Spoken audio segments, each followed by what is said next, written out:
الحمد لله وكفى وسلام على عباده الذين اصطفى أما بعد فأعوذ بالله من الشيطان الرجيم بسم الله الرحمن الرحيم يا أيها الذين آمنوا ادخلوا في السلم كافة ولا تتبعوا خطوات الشيطان إنه لكم عدو مبين صدق اللہ العظیم۔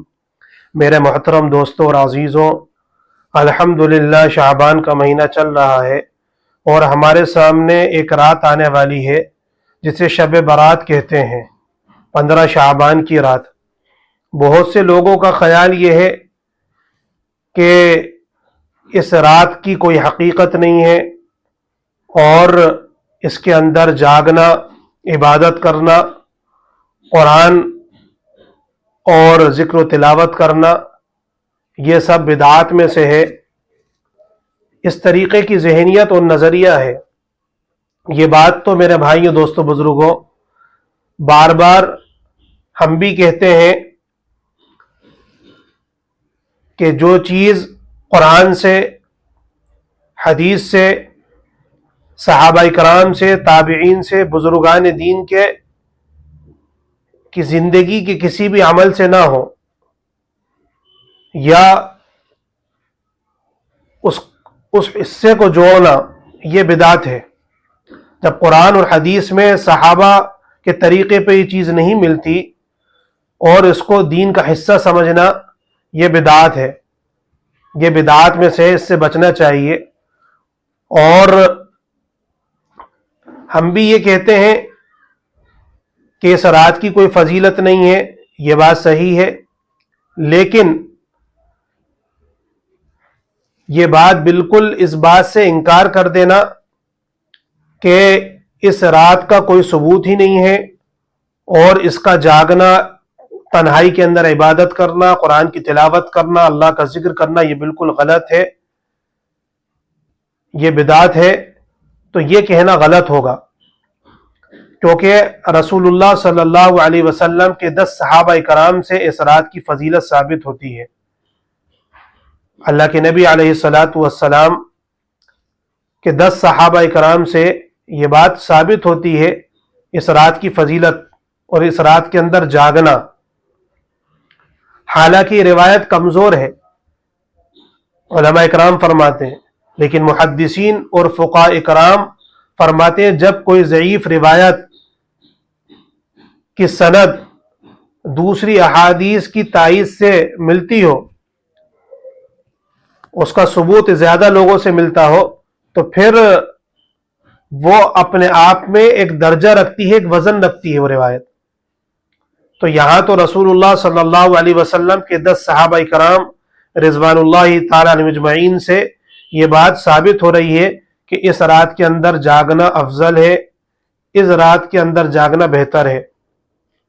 اور جو خیر القرون کا زمانہ ہے، صحابہ کرام کا، تابعین کا، بزرگان دین کا، ان سے یہ بات ملتی ہے کہ اس رات کے اندر جاگ کر انہوں نے عبادت کری ہے۔ اب اس رات کے اندر تنہائی کے اندر عبادت کرنا، قرآن کی تلاوت کرنا، اللہ کا ذکر کرنا، نفلوں کا پڑھنا، کہ یہ چیز تو ہے۔ اب غلطی کہاں ہوتی ہے میرے بھائیوں، دوستوں، میں آپ کو بتانا چاہتا ہوں کہ اب جو بہت سے لوگوں نے اس چیز کو سمجھ لیا کہ اس کے اندر کوئی خاص عبادت ہے، کوئی خاص نفل ہے، کوئی خاص نماز ہے، تو ایسا کوئی بھی قرآن حدیث میں اس کا ثبوت نہیں ملتا کہ اتنی بار سورہ فاتحہ پڑھ لو، اتنی بار یہ سورت پڑھ لو، یا پھر اتنی جو ہے قضاء عمری کی نمازیں پڑھ لو، اتنی یہ پڑھ لو۔ ایسا کوئی بھی ثبوت ہمیں نہیں ملتا، اجتماعی کوئی نماز نہیں ہے۔ اور اسی طریقے سے بعض جگہ سننے کے اندر آتا ہے کہ پہلے تو شبینہ ہوتا تھا، اب لوگوں نے جو ہے صلاۃ التسبیح کی بھی جو ہے اجتماعی نمازیں شروع کر دی جماعت کے ساتھ۔ یہ بات یاد رکھیے میرے بھائیوں، یہ بالکل اصول کے خلاف بھی ہے کہ جتنی جماعت کے ساتھ نماز رسول اللہ صلی اللہ علیہ وسلم سے ثابت ہے، فرض نماز جو اسلام کا شعار ہے، دین کا شعار ہے، ظاہری طور پر مسجد میں آ کر ادا کی جاتی ہے، عیدین کی نماز ہے، کسوف کی، استسقا کی نماز ہے اور رمضان میں وطر کی نماز ہے. یہ ساری نمازیں جماعت سے ثابت ہیں، لیکن اس کے علاوہ جتنی نمازیں ہیں وہ جو ہے انفرادی طور پر پڑھنا ہے، کیونکہ یہ اصول کے بھی خلاف ہے. حالانکہ سنت و نوافل کا اہتمام بھی گھر میں کرنا چاہیے، لیکن فقہاء اکرام فرماتے ہیں کہ اگر کسی کو شک ہو کہ میں کسی کام میں الجھ جاؤں گا یا دوسرے کام میں لگ جاؤں گا تو اس کے لیے بہتر یہی ہے کہ فرض نماز کے بعد وہ سنت اپنی انفرادی طور پر مسجد میں پڑھ لے. لیکن احناف کی حنفیہ کی یہاں تو مکروہ تحریمی اور ناجائز تک کہا گیا نفل نماز جو جماعت کے ساتھ ادا کی جاتی ہے.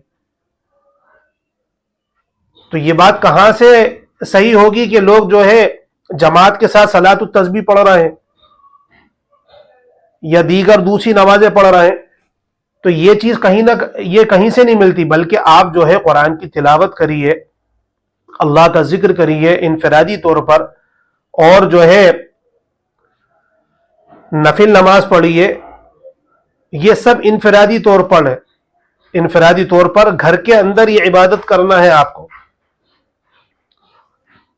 آپ کو کوئی بادشاہ دربار اندر بلایا جاتا ہے اور پھر آپ سے کہا جاتا ہے کہ آپ جو ہے اجتماعی طور پر آئیں. آپ اجتماعی طور پر بھی جاتے ہیں اور آپ سے کہا کہ آپ انفرادی طور پر آنا. اب پتہ چل رہا ہے کہ آپ انفرادی طور پر ایک جم غفیر لے گئے اور جو ہے آپ اکیلے نہیں گئے، تو اب آپ کی کیا قدر کی جائے گی کہ آپ نے بات ہی نہیں مانی. کوئی بادشاہ نے کہا کہ تم میرے پاس اکیلے میں آنا رات میں 9 بجے. اب آپ جو ہے اکیلے جانے کی بجائے بہت سارے اپنے دوستوں کو لے گئے اور سب کو لے گئے، تو آپ نے بادشاہ کے حکم کی نافرمانی کی، ناقدری کی. اللہ رب العزت بھی یہ چاہتے ہیں جیسا میرا بندہ اجتماعی طور پر میری عبادت کرتا ہے، آ کر میرے سامنے سجدہ ریز ہوتا ہے، اب میں تنہائی کے اندر اسے بلاؤں گا اور اللہ کی طرف سے پھر اعلان ہوتا ہے الا هل من مستغفر فاغفر لها، ہے کوئی مجھ سے مغفرت کا طلب کرنے والا؟ تو علماء اکرام فرماتے ہیں یہاں مفرد کا صیغہ استعمال کیا ہے کوئی مغفرت کا چاہنے والا، ہے کوئی مانگنے والا کہ میں اس کی مغفرت کروں. کہ یعنی اکیلا کوئی واحد شخص ایسا ہے جو اللہ سے مانگنے والا ہے کہ اللہ رب العزت اس کی مغفرت کر دیں. ہے کوئی اپنی گناہوں سے بخشش چاہنے والا، اللہ اس کو بخش دے. ہے کوئی روزی کا طلبگار کہ اللہ اس کو روزی دے. لیکن یہاں تو ہم نے بھیڑ جمع کر لی. یہ رات میرے بھائیوں دوستوں بزرگوں میلے اور ٹھیلوں کی رات نہیں ہے، یہ جو ہے رات میں چراغا کرنے کی رات نہیں ہے، اور جو ہے شور و شغب کرنے کی رات نہیں ہے، بلکہ اپنے اللہ کو، اپنے مولا کو راضی کرنے کی رات ہے. اور جو ہے صحابہ کرام کے طریقوں کو، رسول اللہ صلی اللہ علیہ وسلم کی سنتوں کو زندہ کرنے والی رات ہے کہ اتباع کس کی جائے گی؟ ہر عمل کے اندر رسول اللہ صلی اللہ علیہ وسلم کی، آپ کے صحابہ کی، تابعین کی، تبع تابعین کی، کہ جن لوگوں نے رسول اللہ صلی اللہ علیہ وسلم کا راستہ اختیار کرا ان کی اتباع کی جائے گی، ان کی بات مانی جائے گی. کہ جس چیز کا ہمیں جتنا عمل ملتا ہے، جتنا ثبوت ملتا ہے، اس کو اسی درجے پہ رکھنا چاہیے، اس سے آگے نہیں بڑھنا چاہیے، اس سے آگے نہیں بڑھنا چاہیے. تو اس لیے نمبر 1 یہ چیز تو سمجھیں کہ اس رات کی فضیلت ملتی ہے جو صحابہ کرام سے، 10 صحابہ کرام سے ثابت ہے. حالانکہ بعض لوگ اسے ضعیف روایت سمجھتے ہیں، لیکن یہ ہے کہ اس کی تائید دوسری احادیث سے بھی ہوتی ہے، تو اس کی سند پھر جو ہے قوی ہو جاتی ہے. اس لیے جو ہے فضیلت کے اندر عمل کے اعتبار سے اس رات میں جاگنا جو ہے مستحب ہے. اللہ توفیق دے تو انسان جاگے، لیکن انفرادی طور پر عبادت کرے، قرآن کی تلاوت کرے، اللہ کا ذکر کرے، دعاؤں کا اہتمام کرے، نہ کہ شور و شغب کرے، گھومے پھرے، میلے ٹھیلوں میں جائے اور جو ہے لغویات، فضولیات، لایانی ان چیزوں سے بچے. دوسری چیز میرے بھائیوں دوستوں بزرگوں کو سمجھنے کی ہے کہ بہت سے لوگ قبرستان جانا بہت زیادہ ضروری سمجھتے ہیں. حالانکہ ایک روایت کے مطابق رسول اللہ صلی اللہ علیہ وسلم جنت البقیع میں تشریف لے گئے، اللہ کے نبی علیہ الصلوۃ والسلام۔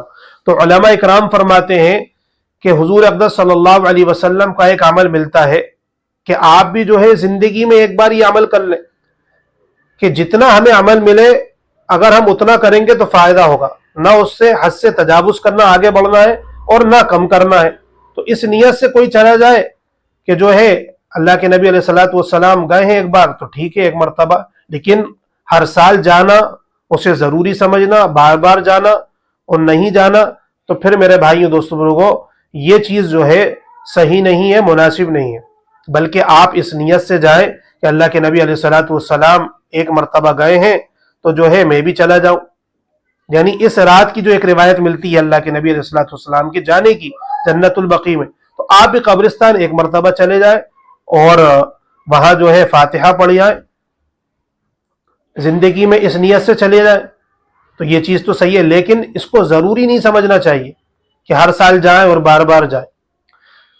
دوسری چیز میرے بھائیوں دوستوں بزرگوں یہ بات سمجھنے کی ہے کہ لوگ جو ہے گھروں کے اندر حلوہ بناتے ہیں، شربت بانٹتے ہیں، اور محلوں کے اندر، گلی کوچوں کے اندر، مسجدوں کے اندر لائٹیں لگائی جا رہی ہیں اور چراغا کیا جا رہا ہے اور چھوٹی چھوٹی جھنڈیاں لگائی جا رہی ہیں، یہ ساری چیزیں غلط ہیں، بلکہ فضول ہیں، لغو ہیں، لا یعنی ہیں، اور اپنا مال، اپنا جان، اپنا وقت ضائع کرنا ہے۔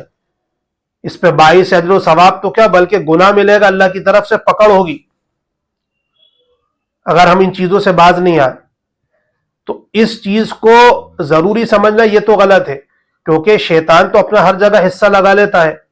تو اس نے سوچا کہ ایک روایت کے مطابق اللہ رب العزت اس رات میں بہت سارے انسانوں کی مغفرت فرماتے ہیں، بنی کلب کی بکریوں کے بالوں کی برابر اللہ انسانوں کی مغفرت فرماتے ہیں۔ تو اس نے سوچا کہ اتنے سارے لوگوں کی مغفرت ہو جائے گی تو لیکن اب ان کو کیسے بہکاؤں، تو اس نے جو ہے نئے چالوں کے اندر لگا دیا، بدعات کے اندر لگا دیا کہ یہ اس کو ضروری سمجھے۔ اب حلوے بنائے جا رہے ہیں، مٹھائیاں بانٹی جا رہی ہیں، تو شربت بنائے جا رہے ہیں، تو جھنڈیاں لگائی جا رہی ہیں، مسجدوں میں لائٹیں لگائی جا رہی ہیں، حلوے کھائے جا رہے ہیں، بنائے جا رہے ہیں۔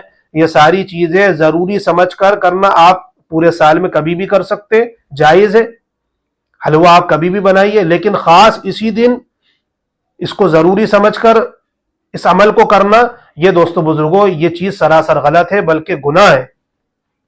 پھر یہ ساری چیزیں بدعات کے اندر شمار ہوں گی اور اللہ رب العزت آپ کی پکڑ کریں گے۔ وَكُلَّ مُحْدَثَةٍ بِدْعَةٍ، ہر بدعات کا راستہ گمراہی پر لے جانے والا ہے، وَكُلَّ ضَلَالَةٍ فِي النَّارِ، اور ہر گمراہی جہنم میں لے جانے والی ہے۔ تو اس لیے میرے بھائیوں دوستو بزرگوں ہمیں جنت کا راستہ اختیار کرنا ہے، نہ کہ نعوذ باللہ جہنم کا راستہ۔ اللہ پوری امت مسلمہ کو دین کی سمجھ عطا فرمائے اور جو ہے پوری امت مسلمہ کی مغفرت فرمائے۔ تو اس لیے میرے بھائیوں قرآن اور حدیث سے یا بزرگوں کے عمل سے کہیں بھی ہمیں یہ ثبوت نہیں ملتا کہ یہ حلوے بنانا، جھنڈیاں لگانا، چراغا کرنا، میلوں اور ٹھیلوں کے میں جانا اور رات میں جاگنا، شور و شغب کرنا، دوستوں یاروں میں گھومنا پھرنا اور قبرستان میں ضروری سمجھنا ان چیزوں کو جا کر، تو یہ ان چیزوں سے بچنا چاہیے، ان چیزوں سے بچنا چاہیے۔ نمبر 1 اس رات کی فضیلت، نمبر 2 قبرستان جانا، جو میں نے آپ کے سامنے بیان کرا، قبرستان کا جانا زندگی میں ایک مرتبہ چلے جائیں بہت ہے، ہر سال بار بار ہر سال جانا ضروری سمجھنا یہ غلط ہے۔ تیسری چیز ضروری سمجھ کر جو ہے حلوے بنانا ثواب سمجھ کر اسی دن خاص، تو یہ بھی چیزیں غلط ہیں، ان بدعات سے بھی بچنا چاہیے، اور لائٹیں لگانا، جھنڈیاں لگانا، شربت بانٹنا، یہ ساری۔ چوتھی چیز میرے بھائیوں دوستوں بزرگوں کہ لوگ اس کے روزہ رکھنے کو شب برات کے دن، دوسرے دن جو روزہ رکھا جاتا ہے اس کو ضروری سمجھتے ہیں، حالانکہ ایک روایت کے مطابق اس کا روزہ ملتا ہے، لیکن یہ ضعیف روایت ہے، محدثین علماء اکرام فرماتے ہیں یہ بہت زیادہ ضعیف ہے۔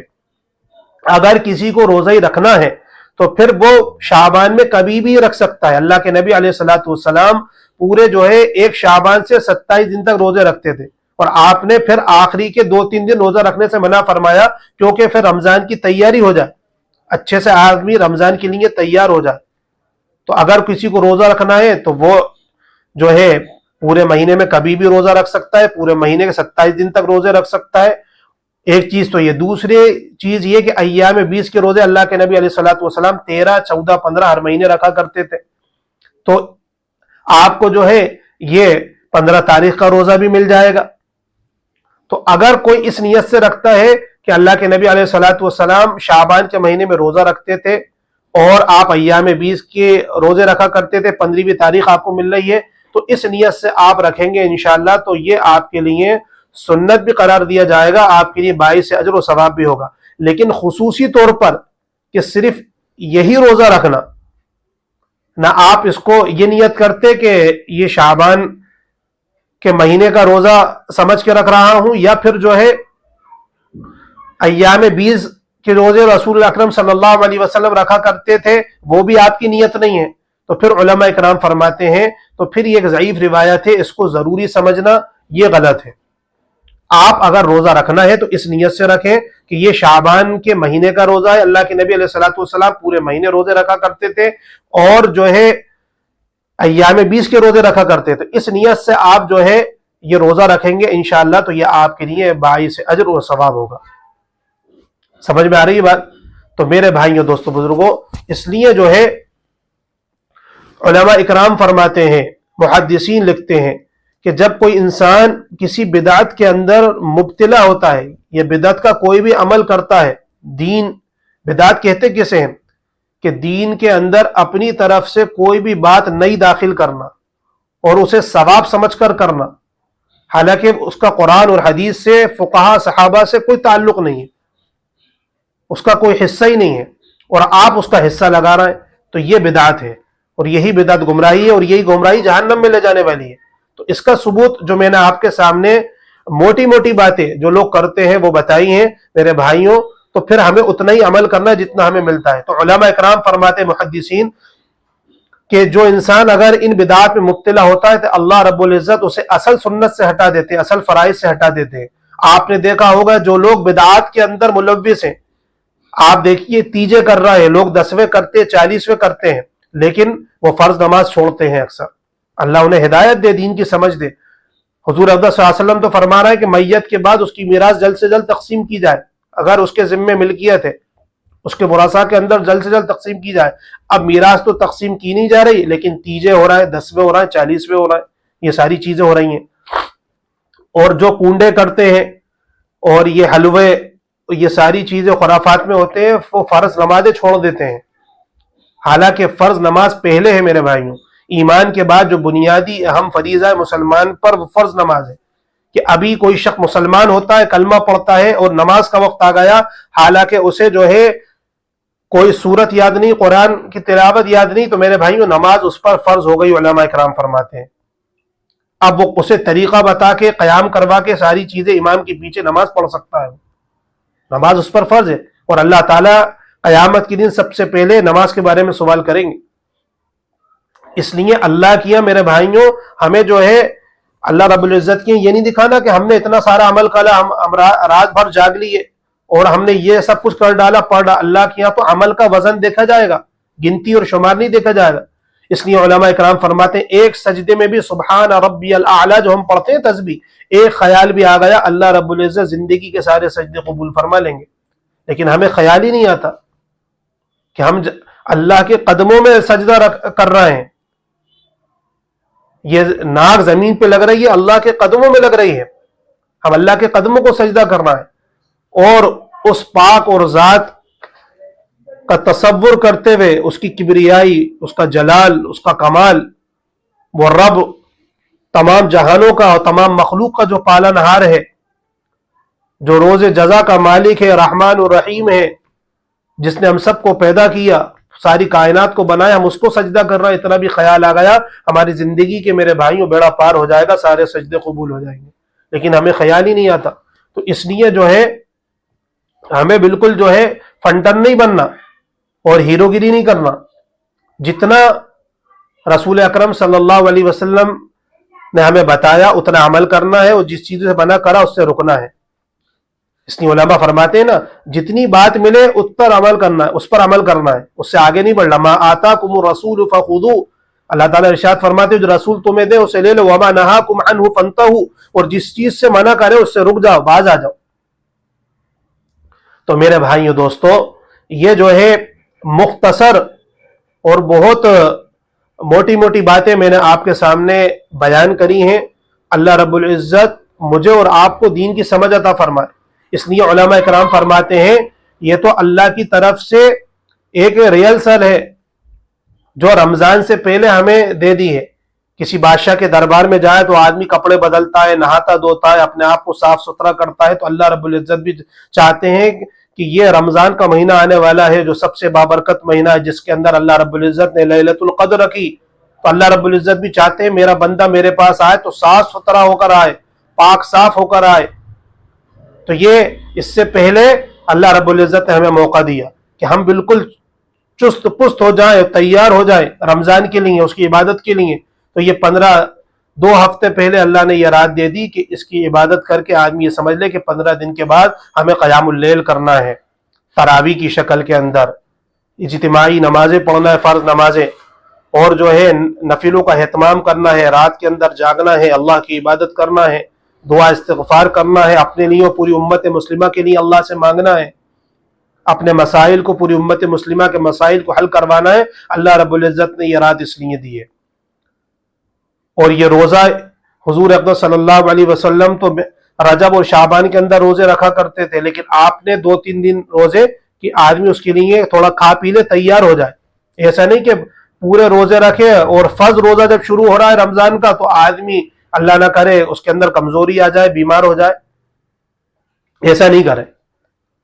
تو اس لیے جو ہے ہمیں جو ہے اس کی تیاری کرنی ہے، رمضان کا استقبال کرنا ہے، رمضان کی تیاری کرنی ہے۔ اللہ رب العزت مجھے اور آپ کو صحیح دین کی سمجھ عطا فرمائے، رسول اللہ صلی اللہ علیہ وسلم کی باتوں پر عمل کرنے والا بنائے، اور پورے عالم کے اندر اللہ اس کی ہمیں تبلیغ کرنے والا بنائے۔ وآخر دعوانا ان الحمد للہ رب العالمین۔